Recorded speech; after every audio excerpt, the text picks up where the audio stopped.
الله تعالى في كلامه المجيد وفي فرقان الحميد. أعوذ بالله من الشيطان الرجيم. بسم الله الرحمن الرحيم.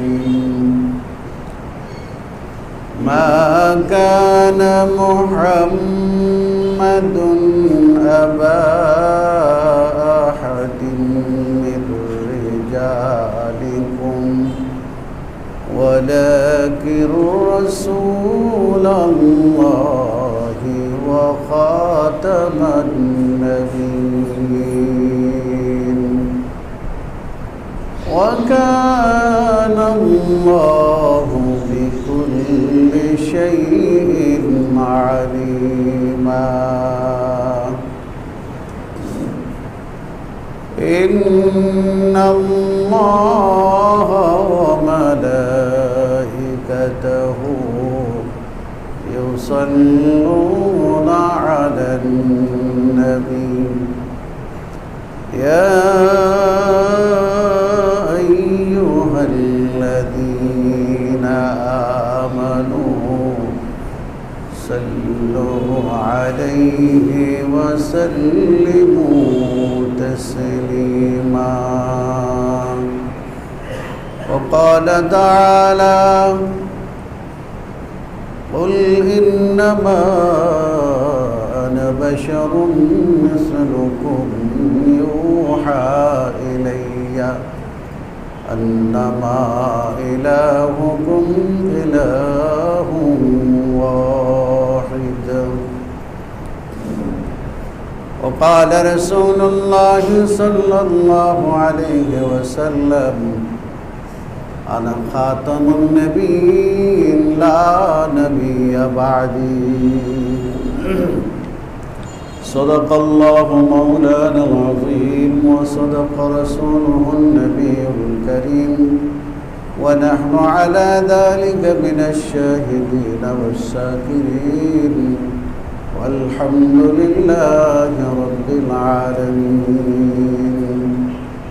اللهم صل على محمد وعلى آل محمد كما صليت على إبراهيم وعلى آل إبراهيم إنك حميد مجيد. اللهم بارك على محمد وعلى آل محمد كما باركت على إبراهيم وعلى آل إبراهيم إنك حميد مجيد. قيامت نوفلك معراجي أنبياء أولياء محتاج بلغ العلا بكماله كشف الدجى بجماله حسنت جميع خصاله صلوا عليه. محمد کے آمد سراجا منيرا بمؤمن كافر بشيرا نذيرا بلغ العلا بكماله كشف الدجى بجماله حسنت جميع خصاله صلوا عليه وآله. الحمد لله. রবিউল আউয়ালের 19 তারিখ আল্লাহ রাব্বুল আলামিন আমাদেরকে এই বিপদ সংকুল মহামারীর ভিতরে পৃথিবীতে বাঁচিয়ে রেখেছেন। সবচেয়ে বড় শুকর এবং আল্লাহ পাকের কৃতজ্ঞতা হলো যে আমরা ঈমানের সাথে বেঁচে আছি। আবার ঈমানের সাথে মৃত্যুর জন্য আল্লাহর কাছে ফরিয়াদ করছে, যেটা মানব জাতির জন্য সবচেয়ে বড় পাওয়া। আল্লাহ তাআলা মেহেরবানি করে, দয়া করে, মায়া করে আমাদেরকে তার প্যারে হাবিব সরকার দো আলম রহমতুল্লিল আলমিনের উম্মত করেছেন। আমরা মুহাম্মদী উম্মত, এটাই হলো আমাদের সবচেয়ে বড় আইডেন্টিফাই। এর চেয়ে বড় পরিচিতি আর অন্যটা আল্লাহর কাছে গ্রহণযোগ্য নয়। মানুষ বিভিন্ন ধরনের পরিচয় দিয়ে পরিচিতি লাভ করে, কিন্তু সবচেয়ে বড় পরিচয়, গৌরবজনক এবং স্বর্ণোজ্জ্বল পরিচিতি হলো যে আমি আপনি মুহাম্মদুর রাসূলুল্লাহর উম্মত হতে পেরেছি। এজন্য আল্লাহর শুকর আদায় করছি, আলহামদুলিল্লাহ।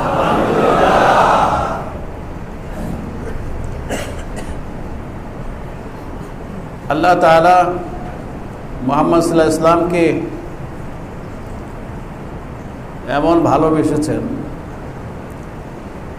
আসমানের উপরে নাম দিয়েছেন আহমদ, জমিনের মধ্যে নাম হয়েছে মুহাম্মদ। আহমদ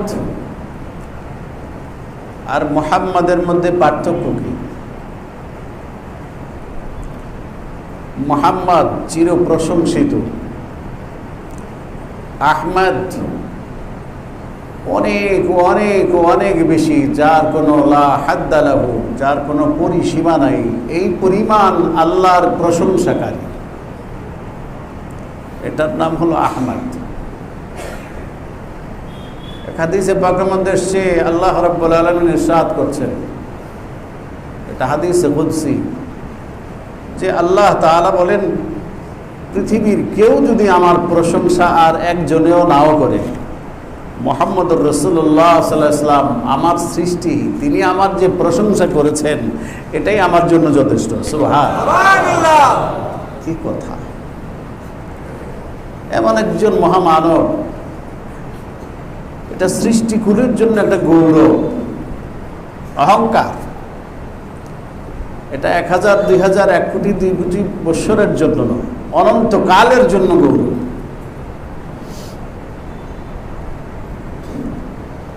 যে ইহুদি খ্রিস্টানরা আজকে মুহাম্মদ সাল্লাল্লাহু আলাইহি ওয়াসাল্লামের ইজ্জতের চাদর নিয়ে টানাটানি করছে, তারাও পৃথিবীতে জ্ঞানী, বিজ্ঞানী, মহাজ্ঞানী দাবি করতেছে। তারাও এটা বুঝে, আবু জেহেল, আবু লাহাবের মতো পণ্ডিতেরা যেরকম বুঝছিল যে মুহাম্মদ সাল্লাল্লাহু আলাইহি ওয়াসাল্লাম সত্য, ওনার উপর যে কিতাব নাজির হচ্ছে এটাও সত্য, এবং মুহাম্মদ কে, তার ব্যক্তিত্বটা কি, এটাও তারা জানত। আল্লাহ পাক এটা বলে দিয়েছেন রাসূলকে, যারা আপনার বিরোধিতা করতেছে বুঝে শুনে করে। ইয়ারিফুনাহু কামা ইয়ারিফুনা আবনাআহুম, এরা আপনাকে চিনে কিরকম? তাদের পেটের সন্তান, তাদের ঔরসজাত সন্তান, তাদের লালিত পালিত জন্ম দেওয়া সন্তানকে যেভাবে চিনে, এইরকম আপনাকেও চিনি, যে আপনার জন্মটা কিভাবে হলো, আপনি বাড়ন্ত জীবনে শিশু কিশোর কাল, আপনার যৌবনকাল কিভাবে অতিবাহিত হচ্ছে, আপনি ব্যক্তিগত জীবনে কেমন, সব কিছু তারা জানে। কিন্তু তারপরেও তাদের স্বার্থে আঘাত লাগবে, এজন্য তারা মুহাম্মদকে রাসূল মানতে রাজি হয় না। ঠিক কিনা? আল্লাহ, আজকের ইহুদি, খ্রিস্টান, বৌদ্ধ, হিন্দু, ধর্মের লোক যারা আছে সবাই কিন্তু মুসলমানদের আওয়াজ, প্রফেট হযরত মুহাম্মদ সাল্লাল্লাহু আলাইহি ওয়াসাল্লাম, এই কথা মুসলমানদের ইমাম, মুসলমানদের নেতা, মুসলমানদের বিশ্বনবী, বিশ্ব রাসূল, সব কিছু তারা জানে। জানার পরেও 1500 বছর আগে যা দুনিয়া থেকে যিনি বিদায় নিয়েছেন, সেই মুহাম্মদুর রাসূলুল্লাহর চরিত্রে কলঙ্ক লেপনের জন্য তারা কলম ধরে। কত বড় গাদ্দার এবং নাদান তারা! মুহাম্মদ সাল্লাল্লাহু আলাইহি ওয়াসাল্লামের কি অপরাধ ছিল? তাকে দেশ ছাড়তে হলো কেন? তিনি তো মক্কায় নবুয়তের আগ পর্যন্ত সময়টাতেও এই মক্কা নগরীর দুস্থ মানুষের জনসেবা, গণমানুষের স্বার্থের জন্য, এতিম দুঃখী অনাথদের মুখে হাসি ফুটাবার জন্য, নির্বাচনে দাঁড়ায়া ভোট পাওয়ার জন্য নয়, মানবতার আত্মমানবতার সেবায় তিনি তাকে আত্মনিয়োগ করেছিলেন। এতিমের মাল যেন কেউ, সম্পদ যেন হনন না করে, দুঃখী মানুষকে কেউ যেন দুঃখ বাড়ায় না দেয়, গরিবের হক যেন কেউ নষ্ট না করে, এবং যারা দুবেলা ভাত খেতে পায় না, রুটি পায় না, খেজুর পায় না, অন্যের অভাবে, বস্ত্রের অভাবে যারা কষ্ট করতেছিল, মুহাম্মদুর রাসূলুল্লাহ সাল্লাল্লাহু আলাইহি ওয়াসাল্লাম তার জীবনের সমস্ত সম্পদ তাদের জন্য ব্যয় করেছেন। আবু জাহেল, আবু লাহাবরা মানবতার সেবা করেছে ভোটের জন্য, ক্ষমতা ধরে রাখার জন্য, ক্ষমতার মসনদকে পাকাপোক্ত করার জন্য, আর মুহাম্মদুর রাসূলুল্লাহ করেছেন মানবতা রক্ষার জন্য। কোনটা ভালো? মুহাম্মদুর রাসূলুল্লাহ সাল্লাল্লাহু আলাইহি সাল্লামেরটা। এজন্য আল্লাহ বলেছেন ওরা আপনাকে ভালো করেছে। মুহাম্মদ সাল্লাল্লাহু আলাইহি সাল্লাম পৃথিবীতে আসবেন, এই কথা আদম আলাইহিস সালাম সুসংবাদ দিয়ে গেছেন তার ছেলে শীস আলাইহিস সালামকে। শীস পরবর্তী নূহ আলাইহিস সালাম পর্যন্ত যত নবী আসছেন সবার কাছে শীস আলাইহিস সালাম বলে গেছেন, আসমানি কিতাবগুলোর মধ্যে বর্ণনা করা ছিল, প্রত্যেকটা আসমানি কিতাবে। এইভাবে ইব্রাহিম আলাইহিস সালাম পর্যন্ত, ইব্রাহিম আলাইহিস সালাম থেকে ঈসা আলা নবীনা আলাইহিস সালাতু ওয়াস সালাম, ঈসা রুহুল্লাহ পর্যন্ত সকল নবী তার সমকালীন পৃথিবীর মানুষকে সুসংবাদ দিয়েছেন যেমন একজন মানব পৃথিবীতে আসছেন যিনি আসলে পৃথিবী শান্তির আধারে ভরে যাবে। সুবহানাল্লাহ। আর আকাশ থেকে পাথরের বৃষ্টি হবে না, আর আকাশ থেকে অগ্নিবর্ষণ হবে না, আর মহাপ্লাবনও হবে না। পৃথিবীর কোনো জমিন আল্লাহ রাব্বুল আলামিন গোস্বা হয়ে মাটির নিচে দাবায় দেবেন না। অর্থাৎ পৃথিবীতে শান্তি আসবে। পৃথিবীতে কি আসবে? শান্তি আসবে। উপলক্ষ কে? মুহাম্মাদুর রাসূলুল্লাহ। মুহাম্মাদুর রাসূলুল্লাহ হলেন আল্লাহ রাব্বুল আলামিনের নিজের ঘোষণা, ওমা আরসালনাকা ইল্লা রাহমাতাল লিল আলামিন। আপনাকে আমি প্রেরণ করছি ইহকাল পরকালের, সর্বযুগের সর্বকালের মানুষের জন্য রহমত বানায়। সুবহানাল্লাহ। রহমত অর্থ কি? গজব, ধ্বংস না মুক্তি, শান্তি? শান্তি।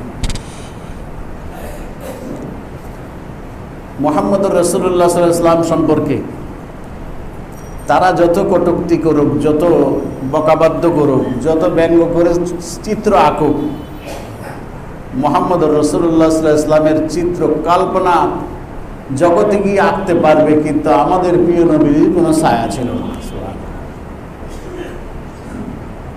নবীজি যে আসছেন পৃথিবীতে, নবী পৃথিবীতে আগমন করেছেন, সমস্ত নবী পয়গম্বরদের জন্ম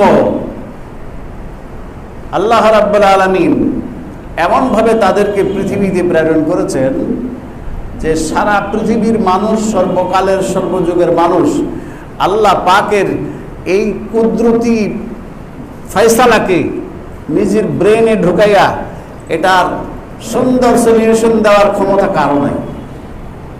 শুধু দেখতে পারবে আর বলতে পারবে। আচ্ছা না, আপনারা বলুন, মুহাম্মদুর রাসূলুল্লাহ সাল্লাল্লাহু আলাইহি ওয়াসাল্লাম কি মানুষ না ফেরেশতা? জোরে বলুন। তাহলে ফেরেশতার দাম বেশি না মানুষের দাম বেশি? আল্লাহ তাআলা যে নূর দিয়ে ফেরেশতাদেরকে তৈরি করেছেন, সেই নূরের দাম বেশি না মাটির দাম বেশি? অনেকে কনফিউশনে আছে। আল্লাহ নিজেই নূর, তাহলে মাটির দাম বেশি হয় কিভাবে? আল্লাহু নূরুস সামাওয়াতি ওয়াল আরদ। নূরে নূরে বেশ কম আছে। চেরাগের বাতিও আলো, মোমবাতিও আলো, আবার বিদ্যুতের যে লাইট আমরা লাগাই বাল্ব এগুলোও আলো। বেশ কম আছে কিনা নাই? কোনোটা 60 পাওয়ার, কোনোটা 100 পাওয়ার, কোনোটা 200 পাওয়ার, কোনোটা 500 পাওয়ার, আছে কিনা নাই? তাহলে পাওয়ারে পাওয়ারে বেশ কম আছে, আলোতেও বেশ কম আছে। কিন্তু সহি আকীদা, রাসূল সাল্লাল্লাহু আলাইহি ওয়াসাল্লাম বলেছেন, তুমি যদি কোরআনের মধ্যে সহি কথা পেয়ে যাও তাহলে এর এগেনস্টে হাদিসের দরকার নেই। কোরআনেও পেলে না। মুআয ইবনে জাবাল রাদিয়াল্লাহু তাআলা আনহুকে ইয়ামানে পাঠাবার সময় বলেছেন, যদি কোরআনে না পাও তাহলে কিভাবে আমল করবে? তিনি বলেছেন যে ইয়া রাসূলুল্লাহ, তাহলে আমি হাদিস তালাশ করব যে এর সমাধান হাদিসে আছে কিনা। যদি হাদিসে না পাই, যদি রাসূল বলেন যদি হাদিসের মধ্যেও না পাইলা তাহলে আস্তাহিদু বিরাই, বলতেছেন তখন আমি আর কি করব? আমি কোরআন এবং হাদিস সম্মত ভাবে সে আমলকে চালাবার চেষ্টা করব। রাসূল সাল্লাল্লাহু আলাইহি ওয়াসাল্লাম তাকে দোয়া করেছেন এবং তিনি উটের পিঠে আরোহিত। রাসূল সাল্লাল্লাহু আলাইহি ওয়াসাল্লাম তাকে মদিনার বাহির পর্যন্ত নিজে এগিয়ে দিয়ে আসছেন, ইয়ামানে পাঠাচ্ছেন গভর্নর বানায়। তাহলে কোরআন, হাদিস, ইজমা, কিয়াস, এই চারটা হলো আমাদের দলিল। কয়টা? কোরআন, হাদিস, ইজমায়ে উম্মত, আর একটা কিয়াস। এই চারটা দলিলের বাহিরে কোনো দলিল নাই। তাহলে এখানে আল্লাহ তাআলা বলতেছেন, রাসূল আপনার জন্ম, আপনার মৃত্যু, আপনার জীবন, আপনার ব্যক্তিত্ব, আপনার সৃষ্টি সব কিছু আমি কোরআনের মধ্যে জানায় দেব এবং আমি প্র্যাকটিক্যাল পৃথিবীর মানুষকে বলবো। এগুলো দেখার পরে, এগুলো জানার পরে মানুষ একটা ধূম্রজালের শিকার হয়ে যেতে পারে।